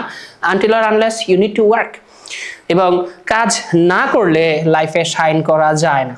সো তখন কি আমরা বলতে পারি যে এই যে আমি একটা কনজাংশন ইউজ করেছি, এটা তখন প্রপার হয় না এবং মিনিংটা তখন প্রপার হচ্ছে না। সো এই মিনিংকে প্রপার করার জন্য আমরা অনেকগুলো অ্যাপ্রোচ নিতে পারি। আমরা করতে পারি কি, এটা তো ভুল, আমরা তখন এই ইফ এর যে নেগেটিভ ফর্ম আনলেস, লিখে দিতে পারি। You may shine in life unless you do not work, তারপরেও কিন্তু সেন্টেন্সের অর্থ ঠিক হয় না। তো তখন আমাকে কি করতে হয়, নেগেটিভ করার জন্য আমরা এইখানে প্রথম ক্লজের মধ্যে হচ্ছে গিয়ে নট অ্যাড করি এবং এই ইফ এর পরিবর্তে লিখি আনলেস এবং সেকেন্ড নেগেটিভটা অ্যাভয়েড করি। আমাদের সিনট্যাক্সের ক্ষেত্রে একটা জিনিস মাথায় রাখতে হবে, একই সেন্টেন্সে আমরা ডাবল নেগেটিভ লিখবো না, একই সেন্টেন্সে ডাবল নেগেটিভ লিখবো না। আমরা যদি এই ধরনের সেন্টেন্স দেখি, I don't know nothing, এই সেন্টেন্সটা গ্রামাটিক্যালি ইনকারেক্ট, কারণ আমি একবার তো নট লিখেছি, তখন দ্বিতীয়বার হচ্ছে গিয়ে নট লিখেছি। এবার আমি যখন নেগেটিভ নিয়ে আসছি, এটা কিন্তু ম্যাথের মতো কাজ করে না যে আমি নেগেটিভ ইন্টু নেগেটিভ হচ্ছে গিয়ে পজিটিভ পেয়ে যাবো, মাইনাসে মাইনাসে প্লাস, সেটা এইভাবে কাজ করবে না। ইন কেস অফ ল্যাঙ্গুয়েজ আমাদেরকে বুঝতে হবে যে এই অর্থটাই হচ্ছে গিয়ে একটা কনফিউশন ক্রিয়েট করবে। আই ডোন্ট নো নাথিং না লিখে আমি দুইটা সঠিক অ্যান্সার লিখতে পারি। আমি লিখতে পারি আই ডোন্ট নো এনিথিং, এটা একটা সঠিক অ্যান্সার। আর একটা সঠিক অ্যান্সার হচ্ছে আই নো নাথিং। এই দুইটা অ্যাপ্রোচ হচ্ছে কারেক্ট। সো ডাবল নেগেটিভকে অ্যাভয়েড করলেই হচ্ছে কি আমার সেন্টেন্সটা সঠিক হচ্ছে। এবার আমাদের যে এগ্রিমেন্ট বা কনকর্ড থাকে between a subject and a verb, সেটা নিয়ে আমরা অবশ্য আগের ক্লাসেই বুঝে ফেলেছি যে সাবজেক্ট এবং ভার্বের মধ্যে এগ্রিমেন্টটা সেন্টেন্সকে কারেক্ট করতে অনেক বেশি ইম্পর্টেন্ট এবং এটা সিনট্যাক্সের একটা ক্রুশাল পার্ট হিসেবে কাজ করে থাকে। সো এটা নিয়ে আমরা আজকে আর এক্সটেন্ড করছি না। কি কি কমন মিস্টেক আমরা হচ্ছে গিয়ে সিনট্যাক্সে করে থাকি অফটেন টাইম, আমাদের ম্যাক্সিমাম ক্ষেত্রেই আমরা রিডান্ডেন্সি নিয়ে আসি। কমন টাইপস অফ এররের মধ্যে আমরা আমাদের নেক্সট ক্লাসের মধ্যে এই জিনিসটাকে একটু ইলাবোরেট করব। আমরা লাস্ট যে এক্সাম্পলটা দেখেছি, যেমন আই ডোন্ট নো নাথিং, এই জায়গাতে ডাবল নেগেটিভ নিয়ে এসেছি, বাহুল্য, এটাকেই হচ্ছে গিয়ে ইংলিশে বলা হয়ে থাকে রিডান্ডেন্সি। সো রিডান্ডেন্সি নিয়ে আমরা আমাদের নেক্সট ভিডিওতে এক্সপ্লেন করব। আজকেরটাতে হচ্ছে গিয়ে জাস্ট এই বিষয়টা দেখি যে কি কি মিস্টেক এখানে আছে এবং কেন এই মিস্টেকগুলোর কথা মেনশন করা হচ্ছে। ফার্স্ট থিং, রং ওয়ার্ড অর্ডার। ওয়ার্ডের অর্ডার মানে কি, ওয়ার্ড হচ্ছে গিয়ে আমাকে অর্ডার দিবে, order order everyone keep silent, না, এইটা সেই অর্ডারটা। এই অর্ডার মানে হচ্ছে গিয়ে ক্রোমো, বা আমরা এটাকে ইংলিশে বলতে পারি সিরিয়াল। কে কার আগে বসবে, কে কার পরে বসবে, কোনটার পর কোনটা হবে, সেটাকে বলা হয়ে থাকে। সো ওয়ার্ডের যে সিরিয়াল, এটাই হচ্ছে গিয়ে ফরমেশন এর জন্য অনেক ইম্পর্টেন্ট। সেন্টেন্সের formation of the sentence. So formation of the sentence মানে হচ্ছে কি আবার সেই সিনট্যাক্স। সো এই সিনট্যাক্সের জন্য ওয়ার্ড প্রপারলি বসানো একটার পর একটা ইজ ভেরি ইম্পর্টেন্ট, কারণ উল্টাপাল্টা যদি আমরা ওয়ার্ড বসাই তাহলে এটা প্রপার মিনিং নিয়ে আসে না। যেমন আমরা এখানে দেখতে পাচ্ছি he everyday studies, he studies everyday, দুইটা ফরমেশনকে দেখানো হচ্ছে, যেটা বলা হচ্ছে দিস ওয়ান ইজ ইনকারেক্ট আর এটা হচ্ছে গিয়ে কারেক্ট। এন্ড কোয়েশ্চেন হচ্ছে একটা ইনকারেক্ট একটা কারেক্ট কেন বলছি, কারণ আমরা যখন অ্যাডভার্ব লিখি, অ্যাডভার্বটাকে সচরাচর আমরা ভার্বের পরে প্লেস করে থাকি। কিছু কিছু ক্ষেত্রে তো হচ্ছে গিয়ে অ্যাডভার্ব সামনে বসতে পারে। আমি যদি এইভাবে বলতাম, যেমন এটা হচ্ছে গিয়ে অ্যাডভার্ব অফ টাইম, আমি যদি অ্যাডভার্ব অফ ম্যানারের কথা বলতাম তাহলে এটা বলতে পারতাম আমি হি কেয়ারফুলি moved the glasses, সে সতর্কতার সাথে গ্লাসগুলোকে মুভ করেছিল। এটা মাথায় রাখতে হবে। Adverb of time, adverb of place এরা সচরাচর ভার্বের পরে বসে, বাট অ্যাডভার্ব অফ ম্যানারের কথা যদি আমরা বলি সেটা ভার্বের আগেও বসতে পারে, পরেও বসতে পারে। যেমন এই সেন্টেন্সটা হি কেয়ারফুলি মুভ দ্য গ্লাস, এটাকে চাইলে আমি এভাবে বলতে পারতাম হি মুভড দ্য গ্লাসেস carefully। এখন প্রশ্ন হচ্ছে আমি কি এই অ্যাডভার্বটাকে সেন্টেন্সের একদম সামনে নিয়ে আসতে পারি? ওটা কি অ্যাপ্লিকেবল বা প্র্যাকটিক্যালি কারেক্ট হয় কিনা? Carefully he moved the glasses হয়, কারণ আমরা যে এই যে এত নিয়ম পড়তেছি, এই সব নিয়ম নেটিভ স্পিকাররা মানেন না। আমরা অ্যাডমিশন টেস্টের জন্য অনেক ভারী 500 ওয়ার্ডস এর হচ্ছে গিয়ে পুরো সেট নিয়ে বসছি, যে 500 ওয়ার্ড হচ্ছে গিয়ে আমরা শিখবো, সেই জায়গাতে সিনোনিমস শিখবো, অ্যান্টোনিমস শিখবো, প্র্যাকটিক্যাল এক্সাম্পল দেখবো। আমরা যদি প্রফিসিয়েন্সি টেস্ট দিতে যাই বা কম্পিটিটিভ এক্সামগুলোর মধ্যেও দেখবো এই ধরনের ভোকাবুলারি খুব খুব বেশি আমাদেরকে মেনশন করা হয়, এগুলোর উপর প্রায়োরিটাইজ করা হয়ে থাকে। বাট নেটিভ স্পিকারদের সাথে কথা বলে দেখবো, নেটিভ স্পিকাররা এই ধরনের আনইউজুয়াল ওয়ার্ডস খুব বেশি ব্যবহার করে না। একই রকম ভাবে আমরা গ্রামারকে যত স্ট্রিক্টলি পড়ার চেষ্টা করছি, এটা শুধু রিটেন ফরম্যাটের জন্য প্রয়োজন। ওরাল ফরম্যাটে কমিউনিকেট করার জন্য, ডে টু ডে কনভারসেশনের জন্য এত স্ট্রিক্ট গ্রামার ফলো করার প্রয়োজন নাই। The more you can speak, the better you will learn the language and you will acquire the course of it. And you will be able to converse and communicate with people. You will be able to make people understand your expressions and your thoughts. It would be very much easier if you learn English or any other language by speaking and not by following only the grammar rules. So, আমরা এই যে বলছি যে carefully, এইটা আমরা বিভিন্ন জায়গাতে দেখবো, হয়তো বিভিন্ন সোর্সের মধ্যে, বিভিন্ন বইয়ের মধ্যে তারা এটা সাজেস্ট করবে না। They don't recommend this.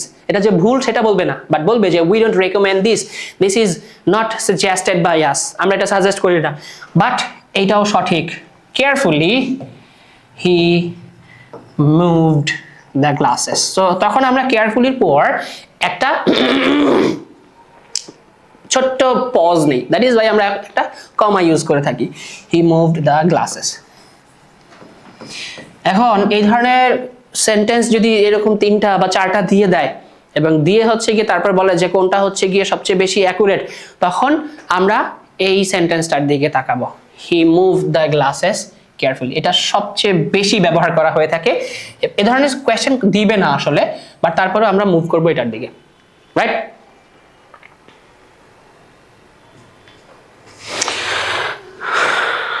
তারপর এগ্রিমেন্টের মধ্যে এরর থাকতে পারে।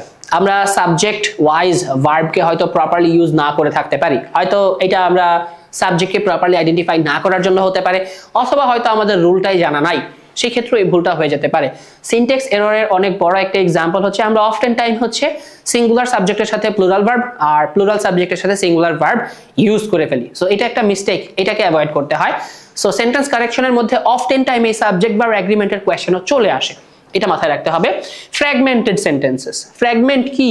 আমরা টাইপস অফ এরর যখন পড়ব তখন দেখব যে এই ফ্র্যাগমেন্ট হচ্ছে সেন্টেন্সের ভাঙা একটা অংশ। ফ্র্যাগমেন্টেশন মানে হচ্ছে গিয়ে যখন কোনো কিছুকে ভেঙে ছোট অংশে পরিণত করা হয় সেটাকে বলে হচ্ছে গিয়ে ফ্র্যাগমেন্টস। আমরা ম্যাথের ক্ষেত্রেও হচ্ছে গিয়ে যখন ফ্র্যাগমেন্টস পড়ি তখন সেটাকে ভগ্নাংশ হিসেবে, ফ্র্যাকশন যদিও পড়ে থাকি, বাট এটা হচ্ছে গিয়ে ফ্র্যাগমেন্টকে ইন্ডিকেট করে, অনেকগুলো অংশকে। যেমন এইটা হচ্ছে গিয়ে একটা পুরো বক্স, এই বক্সকে আমি হচ্ছে গিয়ে 3টা ভাগে ডিভাইড করে ফেললাম। So I have fragmented it. So fragment যখন ক্রিয়েট করি ইন কেস অফ সেন্টেন্স, এটা তখন প্রপার মিনিংকে পুরোপুরি এক্সপ্রেস করতে পারে না। ফর এক্সাম্পল যদি শুধু লিখি বিকজ আই ওয়াজ লেট, তখন এটা সম্পূর্ণ মনের ভাব প্রকাশ করতে পারে না। মিস্টেক যেটা করি ফ্র্যাগমেন্টের ক্ষেত্রে, এটা ভালো করে খেয়াল করব, আই এম লেট, এটা বলার পর আমরা কি করি? ফুল স্টপ দিয়ে দিই, আমার সেন্টেন্স শেষ, তারপর শুরু করি এখান থেকে, because there was heavy traffic.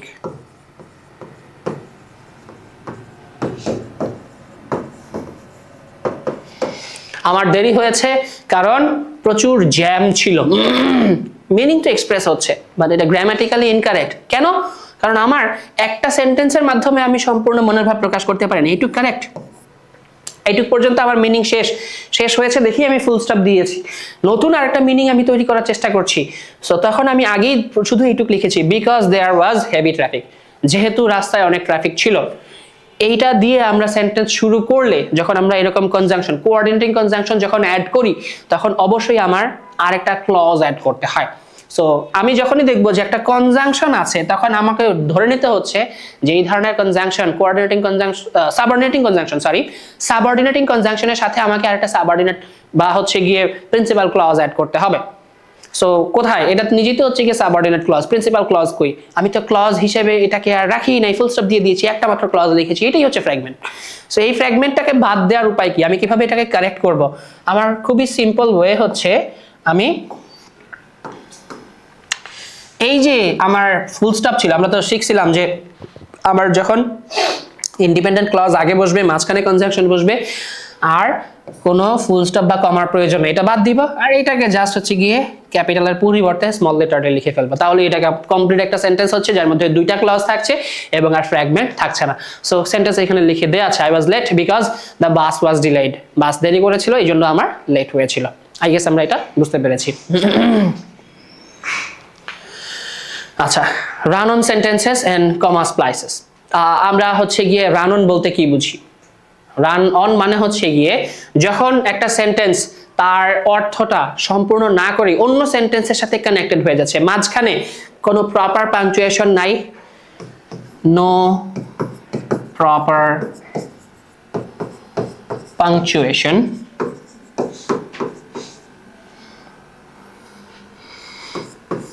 অথবা নো কানেক্টরস, কোনো প্রপার কানেক্টর নাই, অথবা হচ্ছে গিয়ে আমার প্রপার কোনো হচ্ছে গিয়ে পাংচুয়েশন মার্ক নাই, তখন গিয়ে সেন্টেন্সটাকে বলা হয় যে একটা ক্লজ আর একটা ক্লজের উপর রান অন করলো। আমরা যদি সেন্টেন্স এভাবে লিখি, she likes tea, she hates coffee, এটা ইমপ্রপার একটা স্ট্রাকচার, এই সিনট্যাক্সটা ভুল, এটাকে সিনট্যাক্স এরর বলা হয়ে থাকে। কেন? ইট ইজ বিকজ আমরা যখন এরকম কমা দিয়ে লিখি, কমা ব্যবহার করার কিছু নিয়ম আছে। কমা চাইলেই হচ্ছে গিয়ে আমি দুইটা ক্লজের মাঝখানে ইউজ করতে পারি না, আনটিল অর আনলেস সেই জায়গাতে একটা কানেক্টর বা কনজাংশন আমরা ব্যবহার না করি। সো কনজাংশনটা আমি এখানে ব্যবহার করেছি, she likes tea but she hates coffee, তখন এটা কারেক্ট। সো আমি যখন এখানে কনজাংশন ইউজ করব, এই অক্সফোর্ড কমা আমার ব্যবহার না করলেও চলে, বাট দিয়েই হচ্ছে গিয়ে আমি দুটো ক্লজকে যুক্ত করে দিতে পারি। বাট আমার এখানে মেইন ভুলটা কমা না, মেইন ভুল হচ্ছে আমি এই জায়গাতে কি করি নাই, আমার কনজাংশন অ্যাড করি নাই। এখন কোয়েশ্চেন হচ্ছে আমি কি এটাকে এভাবে লিখতে পারবো, she likes tea, একটা ফুল স্টপ দিলাম এবং এখানে ক্যাপিটালাইজ করে দিলাম, বাট she hates coffee, এইটাকেও সচরাচর মানুষ ব্যবহার করে না। দ্যাট ইজ ওয়াই আমরা এই ফরম্যাটটাকে ফলো করার চেষ্টা করব। এইটা কারেক্ট, মানে এটাকে খুব বেশি মানুষ ইউজ করে না দেখে আমরা এই সেন্টেন্স ফরমেশনটাকে ফলো করার চেষ্টা করব। সো ফ্র্যাগমেন্টের আরো রান অনের আরো এক্সাম্পল কি, ফ্র্যাগমেন্ট তো দেখে ফেললাম, রান অনের এক্সাম্পল হতে পারে এরকম, my name is Khan, I am a teacher. এখানে আমি প্রপার কোনো পাংচুয়েশন মার্ক ইউজ করি নাই। দ্যাট ইজ ওয়াই এখানে যে আমি দুইটা আলাদা সেন্টেন্স বলেছি বা একই সেন্টেন্সের দুটো ক্লজ লিখেছি, এটা ক্লিয়ার না। ক্লিয়ার করার জন্য দুইটা অ্যাপ্রোচ নেওয়া যেতে পারে। এক, আমি আইদার এই জায়গাতে একটা কমা ইউজ করে লিখতে পারি এন্ড, বা কমা ছাড়াও হচ্ছে গিয়ে লিখতে পারি এন্ড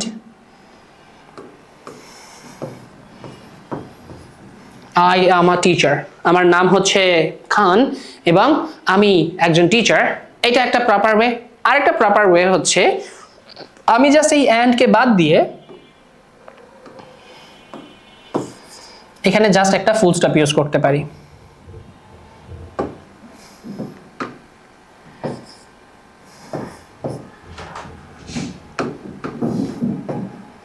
তাহলে এটা দুইটা সেন্টেন্সে কনভার্ট হয়ে যায়, my name is Khan, I M a teacher, just এটাও তখন প্রপার একটা ওয়ে।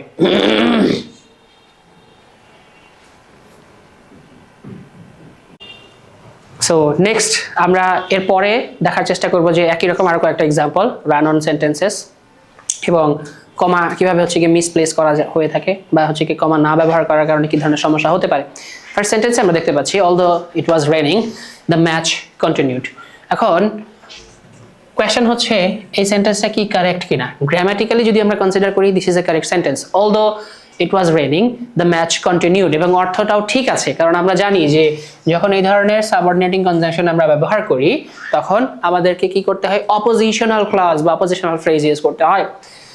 যদিও বৃষ্টি হচ্ছিল ম্যাচটা চলমান অবস্থায় ছিল, দ্য ম্যাচ কন্টিনিউড, ম্যাচটা চলছিল, কারণ আমরা জানি যে বৃষ্টি হলে সচরাচর কি হয়, ম্যাচ বন্ধ করে দেওয়া হয়। আমরা দেখি যে যদি ক্রিকেট খেলা হয় বিশেষ করে তখন পিচ ঢেকে দেওয়ার চেষ্টা করা হয়, আনটিল অর আনলেস এটা যদি ফুটবল খেলা হয় তাহলে হচ্ছে গিয়ে আরো বেশি আনন্দ নিয়ে মানুষ খেলার চেষ্টা করে। বাট দেন এগেইন আমরা যেহেতু হচ্ছে গিয়ে ম্যাচের কথা বললাম যে এটা অপোজিশনাল ফ্রেজ, দ্যাট ইজ ভাই আমরা বলবো যে এটা হচ্ছে গিয়ে কারেক্ট, এখানে রান অন হয় নাই। The book that you gave me is interesting, এটা হচ্ছে গিয়ে কারেক্ট। কেন, তুমি আমাকে যে বইটা দিয়েছিলে সেই বইটা খুবই ইন্টারেস্টিং। আমরা এই জায়গাতে কি করেছি, একটা ক্লজ সেন্টেন্সের ভেতরে ইউজ করেছি, যে ক্লজকে হচ্ছে গিয়ে রিলেটিভ ক্লজ বলা হয়ে থাকে। সো আমরা কমপ্লেক্স সেন্টেন্স যখন পড়বো তখন টাইপ অফ ক্লজের মধ্যে রিলেটিভ ক্লজটা সম্পর্কেও জানবো, যে এই রিলেটিভ ক্লজটাকে আমরা চাইলে একটা মেইন ক্লজ বা প্রিন্সিপাল ক্লজের ভেতরেও ইউজ করতে পারি, আর রিলেটিভ ক্লজটা তখন সাবঅর্ডিনেটিং ক্লজ হিসেবে কাজ করে। সো এটা হচ্ছে গিয়ে সাবঅর্ডিনেট আর রিলেটিভ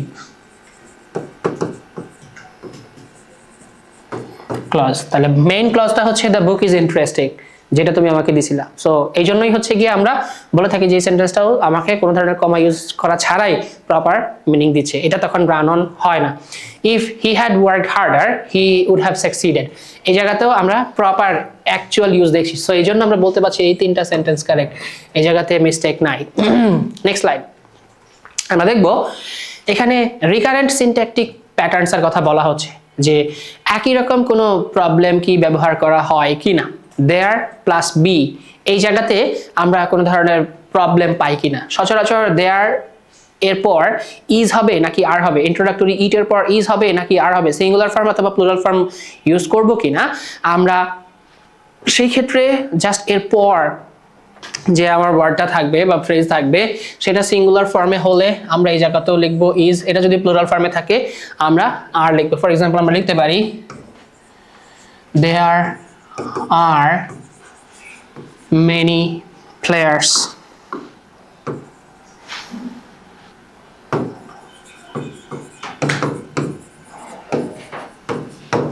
এটা হচ্ছে গিয়ে লিখতে পারি। সো এটা তখন সিনট্যাকটিক অর্ডারটাকে কারেক্ট করে, এটা তখন ভুল হয় না সচরাচর। সো আমরা যদি দেখি যে এরকম ইট এর পরও হচ্ছে গিয়ে ইন্ট্রোডাক্টরি ইজ বা আর থাকে ইন্ট্রোডাক্টরি ইটের পর, সেক্ষেত্রে আমরা জানবো যে অ্যাকচুয়ালি কমপ্লিমেন্টের উপর বেস করবে আমাদের অ্যাকচুয়াল মিনিংটা কি হবে, অ্যাকচুয়াল ভার্বের ইউজটা কি হবে। আর ইটের পর সরাসরি হচ্ছে গিয়ে হ্যাজ হয় না আনটিল অর আনলেস এটা ইন্ট্রোডাক্টরি ইট না হয়ে কোনো ডিরেক্ট অবজেক্ট বা কোনো ডিরেক্ট সাবজেক্টকে ইন্ডিকেট করে। আমি যদি লিখি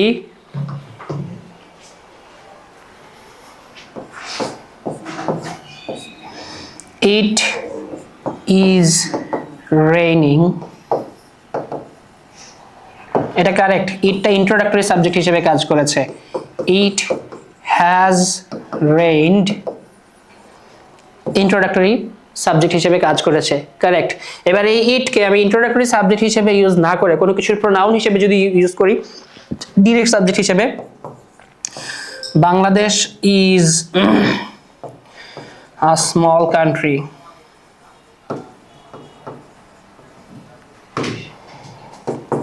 but it has a huge population.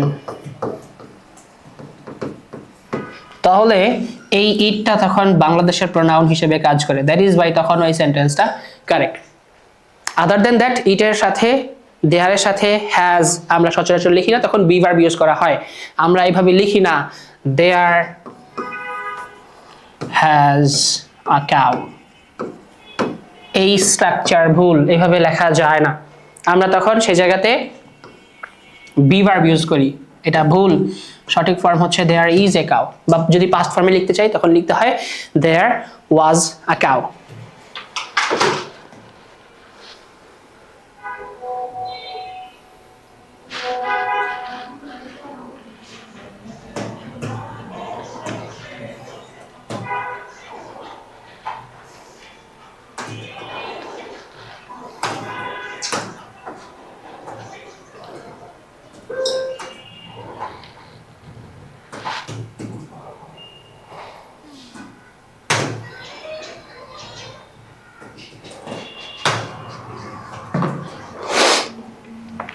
Next one, আমরা হচ্ছে যখন ইটকে স্প্লিট করার চেষ্টা করি ফ্রম দ্য সাবজেক্ট, বাট সাবজেক্টকে ইন্ডিকেট করা হয়, তখন এদেরকে অ্যাকচুয়ালি ইট ক্লেফট সেন্টেন্স বলা হয়ে থাকে।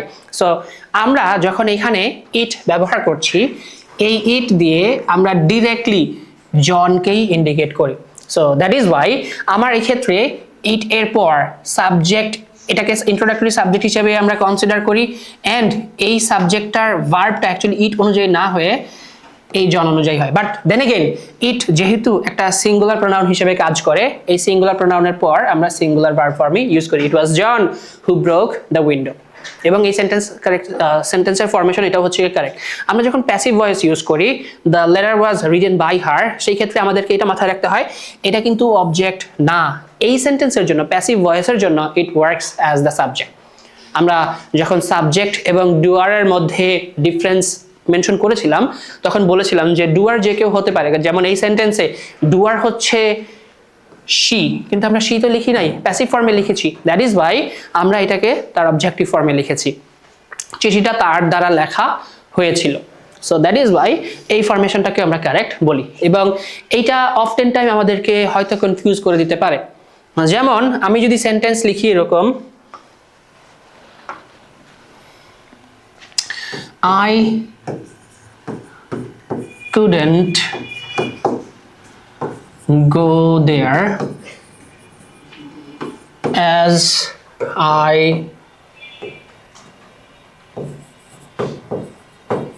didn't inform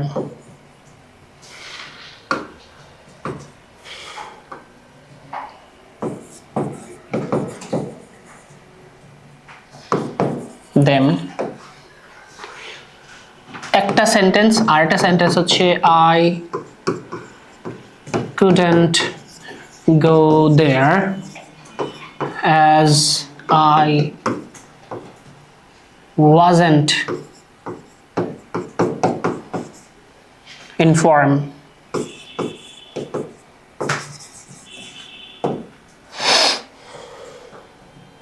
এই দুটো সেন্টেন্সই টেকনিক্যালি, গ্রামাটিক্যালি, সিনট্যাকটিক্যালি কারেক্ট। কেন? প্রথম সেন্টেন্সের অর্থ হচ্ছে আমি সেখানে যেতে পারিনি যেহেতু আমি তাদেরকে জানাইনি, ওদেরকে না জানিয়ে আমি যেতে পারি নাই। সেন্টেন্সটা এরকম হতে পারে। পরের সেন্টেন্সটা হচ্ছে I couldn't go there as I wasn't informed, আমি সেখানে যেতে পারিনি যেহেতু আমাকে আগে থেকে জানানো হয়নি। প্রশ্ন হচ্ছে এই দুইটা সেন্টেন্সের মধ্যে কি কোনো মিস্টেক থাকতে পারে কিনা? আমি যদি শুধুমাত্র এখানে অবজেক্টটাকে বাদ দিয়ে দেই তখনই এটা কিছুটা ইনকমপ্লিট একটা সেন্টেন্স হয়, যেহেতু আমি জানাই নাই। কাকে জানাই নাই? আমি কাউকে না জানালে কোনো জায়গায় যেতে পারবো না, এটা তো লজিক্যাল হয় না। এটা ম্যানারের মধ্যে পড়ে যে হ্যাঁ আমি একজন ম্যানার্ড পারসন, দ্যাট ইজ ওয়াই আমি কাউকে না জানিয়ে কোথাও যাব না। বাট লজিক্যালি বা প্র্যাকটিক্যালি যদি চিন্তা করি, আমি চাইলে সারপ্রাইজ দিতে পারি গিয়ে। সো এই সেন্টেন্সটা তখন কিছুটা ইনঅ্যাপ্রোপ্রিয়েট হয়। যদি আমাদেরকে বলো যে এই দুইটার মধ্যে কোনটা বেশি অ্যাপ্রোপ্রিয়েট, তখন লজিক্যালি স্পিকিং এটা হচ্ছে বেশি অ্যাপ্রোপ্রিয়েট হয়, I couldn't go there as I wasn't informed. কিন্তু আমরা গ্রামাটিক্যালি এবং যদি কনটেক্সচুয়ালি চিন্তা করি, কনটেক্সট দুই রকমেরই হতে পারে। এক, আমি হচ্ছে কি কাউকে ইনফর্ম করিনি, এই জন্য আমি সেখানে যেতে পারিনি। আর দুই হচ্ছে আমাকে ইনফর্ম করা হয় নাই, আমি জানি না যে সেখানে কোনো প্রোগ্রাম হচ্ছে বা আমার দরকার, সেজন্য আমি সেখানে যেতে পারিনি। দুইটা রিজনই হতে পারে। সো এই ধরনের প্রবলেম যদি পরীক্ষাতে আসে আমরা হয়তো কনফিউজড হয়ে যেতে পারি, বাট আমরা চেষ্টা করব যেটা বেশি অ্যাকুরেট, যেটা বেশি লজিক্যাল সেটা অ্যান্সার করার জন্য। সো এইটা হচ্ছে গিয়ে তখন কারেক্ট হবে। Next one, ambiguity. অ্যাম্বিগুইটি মানে কি? একটা দোটানা, একটা কনফিউশন, যেটা অ্যাকচুয়ালি সেন্টেন্সের মাল্টিপল মিনিংকে ইন্ডিকেট করতে পারে। এখানে সেন্টেন্স লেখা আছে I saw the man with a telescope. প্রশ্ন হচ্ছে এই টেলিস্কোপটা কার? এই যে অ্যাম্বিগুইটি, এটা যদি আমরা সেন্টেন্সের সিনট্যাক্স প্রপারলি বোঝার চেষ্টা করি তাহলে অর্থটাও আমাদের কাছে ক্লিয়ার হয়ে যাবে। Now the question is, what do you think, to whom does the telescope belong to? কার কাছে হচ্ছে গিয়ে টেলিস্কোপটা বিলং করে, মানে টেলিস্কোপটা কার? এই টেলিস্কোপটা কি আমার? আমি আমার টেলিস্কোপ দিয়ে ওই লোকটাকে দেখেছি, নাকি টেলিস্কোপটা হচ্ছে গিয়ে এই ম্যান এর, যার কাছে টেলিস্কোপটা ছিল, অর্থাৎ টেলিস্কোপ ওয়ালা লোকটাকে আমি দেখেছি? এই জায়গাতেই দুইটা মিনিং আসতে পারে, যে আমি আমার টেলিস্কোপ দিয়ে ওই লোকটাকে দেখেছি, এই জায়গাতে কি হচ্ছে আই এর কমপ্লিমেন্ট হিসেবে হচ্ছে গিয়ে, বা ভার্বের কমপ্লিমেন্ট যেটা সাবজেক্টকে অ্যাসোসিয়েট করে, সাবজেক্টের কমপ্লিমেন্ট হিসেবে কাজ করে, তখন সেটা হয়ে যায় যে আমি টেলিস্কোপ দিয়ে ওই লোকটাকে দেখেছি। বাট আমি যদি এটাকে বলি যেটা অবজেক্টের কমপ্লিমেন্ট, অবজেক্ট সম্পর্কে আইডিয়া দেয়, the man with a telescope, পুরোটা একটা অবজেক্ট, তখন এটার অর্থ হয়ে যায় যে আমি এই টেলিস্কোপ ওয়ালা লোকটিকে দেখেছি। আরো অ্যাম্বিগুইটি আসতে পারে। ফর এক্সাম্পল আমরা যদি লিখি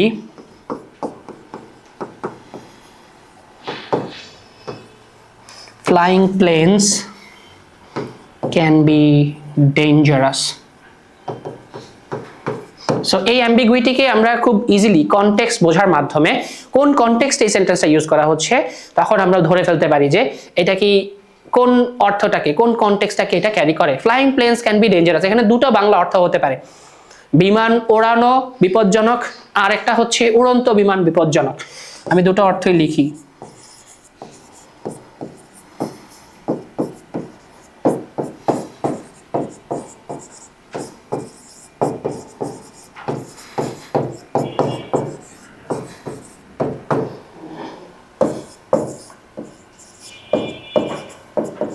উড়ন্ত বিমান বিপজ্জনক হতে পারে। কোনটা বেশি অ্যাকুরেট? দুটোই অ্যাকুরেট, কনটেক্সট অনুযায়ী দুটোই হতে পারে। ফর এক্সাম্পল, যদি কেউ কাউকে পাইলট ট্রেনিং দেয়, একজন পাইলট নতুন একজন ফ্রেশারকে ট্রেনিং দিচ্ছে, সে হয়তো বলতে পারে যে you are learning it for the very first time, but always remember this, flying planes can be dangerous, বিমান ওড়ানো বিপজ্জনক হতে পারে। So you need to choose wisely whether you want to be a pilot or not. আবার আমি হচ্ছে খেলা করছি বা হচ্ছে গিয়ে আমি রাস্তা দিয়ে হেঁটে যাচ্ছি, হঠাৎ করে দেখলাম যে একটা বিমান উল্টাপাল্টা ভাবে চালাচ্ছে, তখন আমি হয়তো আমার ফ্রেন্ডকে একটু কনসিয়াসলি অ্যাওয়ার করে দিতে পারি যে একটু সাবধানে চলাফেরা করো, বিমান এই যে উড়ন্ত বিমান যেগুলো ফ্লাইং প্লেন এগুলো কিন্তু বিপজ্জনক হতে পারে। সো আমার এই ক্ষেত্রে মেইন প্রসেসটা কি, আমি এইটাকে কি তখন একটা জিরান্ড হিসেবে কনসিডার করব নাকি পার্টিসিপল হিসেবে কনসিডার করব?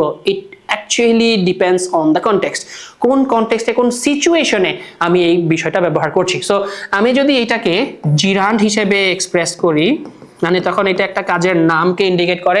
ফ্লাইং প্লেনস কি ওড়ানো? বিমান ওড়ানো। তো তখন এটা হয়ে যায় কি বিমান ওড়ানো বিপজ্জনক হতে পারে। বাট আমি যদি এটাকে অ্যাড্রেস করি অ্যাজ আ পার্টিসিপল, তখন এটা উড়ন্ত বিমানকে ইন্ডিকেট করে। বিমানের অবস্থা কি? অ্যাডজেক্টিভ উড়ন্ত বিমান, যে বিমানটা উড্ডয়মান অবস্থায় আছে সেটাকে হচ্ছে গিয়ে তখন আমরা বলি ফ্লাইং প্লেন। আই গেস আমরা এই অ্যাম্বিগুইটির কনসেপ্টটা বুঝতে পেরেছি। এখন কোয়েশ্চেনে যদি আসে এই ধরনের সেন্টেন্স এবং তার অর্থ মাল্টিপল হয়, তখন আমরা অপশনসগুলোর দিকে তাকালেই বুঝতে পারবো যে অপশন একটাই কারেক্ট দেয়া থাকবে, তিনটা বা দুইটা কারেক্ট অ্যান্সার দেয়া থাকবে না। আমরা তখন ওই প্রপার অ্যান্সারটাকে চুজ করার চেষ্টা করব। সিনট্যাক্সকে কোথায় কোথায় আমরা লাইফে ইউজ করে থাকি? আমরা একাডেমিক রাইটিং এর ক্ষেত্রে সিনট্যাক্স ইউজ করি, ল্যাঙ্গুয়েজ টিচিং এর ক্ষেত্রে হচ্ছে আমরা সিনট্যাক্স ইউজ করি, লিঙ্গুইস্টিক্স এন্ড লিটারারি অ্যানালিসিসের মধ্যে ট্রান্সলেশন স্টাডিজে আমরা এই সিনট্যাক্সগুলোকে ব্যবহার করে থাকি। এর বাইরে আমরা ম্যাক্সিমাম ক্ষেত্রেই এই ল্যাঙ্গুয়েজ টিচিং এর ক্ষেত্রে এবং ল্যাঙ্গুয়েজ অ্যাপ্লিকেশনের ক্ষেত্রে ল্যাঙ্গুয়েজের সাথেই হচ্ছে কি সিনট্যাক্সের সবচেয়ে বেশি কানেকশন। সো আমরা যদি সিনট্যাক্সটা ভালো করে বুঝতে পারি, তাহলে আমাদের নেক্সট ক্লাসে যখন আমরা সেন্টেন্স কারেকশন নিয়ে কথা বলবো, it will be very easier for us to detect. সিনট্যাক্সের আরেকটা বড় বিষয় হচ্ছে প্রিপোজিশনাল ফ্রেজগুলোকে কিভাবে ইউজ করব। প্রিপোজিশনাল ফ্রেজের উপরও কিন্তু অফটেন টাইম অর্থটা ভ্যারি করে যায়, ভিন্ন হয়ে যেতে পারে। আমি জাস্ট অ্যাট অথবা উইথ এই জাস্ট সিম্পল একটা প্রিপোজিশন মিস্টেক করার কারণে আমার পুরো সেন্টেন্সের অর্থ চেঞ্জ হয়ে যেতে পারে, বা বাই এর পরিবর্তে আমি হচ্ছে গিয়ে টু লিখে ফেললাম, সেটাও ভুল হতে পারে। সো প্রিপোজিশনাল ফ্রেজ আমরা কিভাবে ইউজ করে থাকি, আমরা জাস্ট হচ্ছে এখানে একটা এক্সাম্পল লিখি। প্রিপোজিশন, আচ্ছা আমি যদি সেন্টেন্স লিখি I am known to you, আমি তোমার কাছে পরিচিত, এইটাই তখন I am known by my designation. ধরো আমার ডেজিগনেশনের মধ্যে হচ্ছে কি ডক্টর লেখা আছে, সো মানুষ আমাকে ডাক্তার হিসেবেই চেনে, ডাক্তার এই ডেজিগনেশনের মাধ্যমে চেনে। সো এটা হচ্ছে কারো কাছে পরিচিত হওয়া, এটা কোনো কিছুর মাধ্যমে পরিচিত হওয়া, কোনো কিছুর জন্য পরিচিত হতে পারি। I am known for being fat, আমি ভোটকা হওয়ার জন্য পরিচিত, আমি অনেক মোটাই জন্য মানুষ আমাকে চেনে। যে কোনো ভাবেই হচ্ছে গিয়ে আমরা এই প্রিপোজিশনগুলোর ডিফারেন্ট ইউসেজের কারণে ডিফারেন্ট মিনিং ক্রিয়েট করতে পারি। এটা হচ্ছে কি আমাকে মাথায় রাখতে হবে। এই জন্য আমরা যে অ্যাপ্রোপ্রিয়েট প্রিপোজিশন পড়ি ওটা মুখস্থ না করে জাস্ট অর্থটা ভালো করে বোঝার চেষ্টা করলেই আমরা এই সিনট্যাক্সও ভালো করে অ্যাপ্লাই করতে পারবো। তো আমরা আজকে কি কি বিষয় নিয়ে আলোচনা করলাম? আমরা সিনট্যাক্সটাকে ভালো করে বোঝার চেষ্টা করেছি, আমরা অর্ডার, অ্যাগ্রিমেন্ট এবং হায়ারার্কি নিয়ে আলোচনা করেছি, কি কি এরর আমার যে সেন্টেন্সের ক্ল্যারিটি এবং মিনিং আছে সেটাকে এফেক্ট করতে পারে সেটা নিয়ে কথা বলেছি, অ্যান্ড আমরা কোথায় কোথায় রিটেন ল্যাঙ্গুয়েজে এবং স্পোকেন ল্যাঙ্গুয়েজে সিনট্যাক্সটাকে ব্যবহার করব সেটা নিয়েও ফোকাস করেছি। আমরা ফার্দার আমাদের নেক্সট ক্লাসেও আরও এলাবোরেট করার চেষ্টা করব। এখন আমাদের কিছু কাজ থাকবে, আমরা যখন প্র্যাকটিস করব আমাদের এই ফাইলের মধ্যেই অনেকগুলো অ্যাটলিস্ট 50টা হচ্ছে গিয়ে আমি সেন্টেন্স অ্যাড করে দিয়েছি, যে জায়গাতে হয়তো অ্যাম্বিগুইটি থাকবে, হয়তো কোনো একটা কারেক্ট কোনো একটা ইনকারেক্ট সেন্টেন্স থাকবে। সেগুলো কাজ হচ্ছে তোমাদের প্রত্যেকের প্র্যাকটিস করার মাধ্যমে আমাদেরকে জানাতে হবে যে তোমরা কোন কোন জায়গাতে কোনো কনফিউশন ক্রিয়েট করতে পেরেছো। আমি যদি একটু হচ্ছে গিয়ে ডেমনস্ট্রেট করি, এইভাবে হচ্ছে গিয়ে আমরা নাম্বার মেনশন করে দিয়েছি যে কোনটা correct. She don't like the coffee, she doesn't like the coffee, এটা এভিডেন্ট, সহজেই বোঝা যাবে। বাট পরের দিকে যখন যাব সেন্টেন্সগুলো হয়তো একটু হেভিয়ার হবে।